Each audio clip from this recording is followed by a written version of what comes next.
Avengers டூம்ஸ்டேல இருந்து ஒவ்வொரு டீசரா league ஆயிட்டே இருக்கு. சோ அப்படி ரீசெண்டா சர்ப்ரைசிங்கா லீக் ஆயிருக்க டீசர் தான் எக்ஸ்பேனோட டீசர். சோ ஃபேன்ஸ் எல்லாமே நீங்க அபிஷியலா ரிலீஸ் பண்றதை விட இந்த மாதிரி லீக் ஆகுறதே எங்களுக்கு செம்ம எக்ஸைட்மெண்டா இருக்கு அப்படின்ற அளவுக்கு தான் அடுத்தடுத்து பல டீசர்ஸ் லீக் ஆயிட்டே இருக்கு. லீக் ஆன டீசர் செம்ம பிரம்மாண்டமா இருந்துச்சு அப்படின்னு தான் சொல்லணும். அண்ட் முக்கியமா பாத்தீங்கன்னா இந்த டீசர்ல 3 பேரை ரிவீல் பண்ணிருக்காங்க. Magneto, professor X and Cyclops. இந்த டீசர் வாய்ஸ் ஓவர்ல ஸ்டார்ட் ஆகுது. ஃபர்ஸ்ட் காட்டுறது எக்ஸ் மேன்ஷனை காட்டுறாங்க. அடுத்து பாத்தீங்கன்னா ஒரு மெட்டல் பிளேட்டை காட்டுறாங்க. அந்த மெட்டல் பிளேட்ல என்ன எழுதிருக்கு அப்படின்னு பாத்தீங்கன்னா Xavier school for gifted youngsters அப்படின்னு எழுதிருக்கு. அண்ட் அதே மாதிரி ப்ரொஃபசர் எக்ஸும் மேக்னெட்டோவும் செஸ் விளையாடுற மாதிரியான ஒரு சீக்வன்சஸ் இந்த டீசர்ல காமிச்சிருக்காங்க.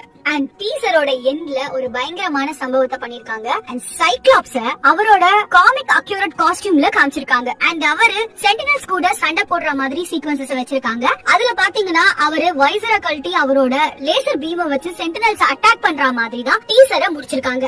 எக்ஸ்மேனை பொறுத்த வரைக்கும் எல்லாருக்குமே வொல்வரின் ரொம்பவே ஃபேமஸான ஒரு விஷயமா இருக்கும். ஆனா அதை தாண்டி ரொம்ப எல்லாருக்குமே காமிக்கலாவும் கேரக்டர் ஆர்க்காவும் ரொம்ப பிடிச்சது சைக்ளாப்ஸ் தான். சோ சைக்ளாப்ஸ பொறுத்த வரைக்கும் லைவ் ஆக்ஷன்ல இவ்ளோ பெர்ஃபெக்ட்டா புல் ஆஃப் பண்ணதே இல்ல. அப்படியான சீக்வன்சஸ் டீசர்ல காமிச்சிருக்காங்க. சோ இதே மாதிரி இன்னும் நிறைய டீசர்ஸ் லீக் ஆகும். அத பத்தின அப்டேட்ஸ் தெரிஞ்சுக்க மறக்காம சேனலை ஃபாலோ பண்ணிட்டு சப்ஸ்கிரைப் பண்ணிக்கோங்க.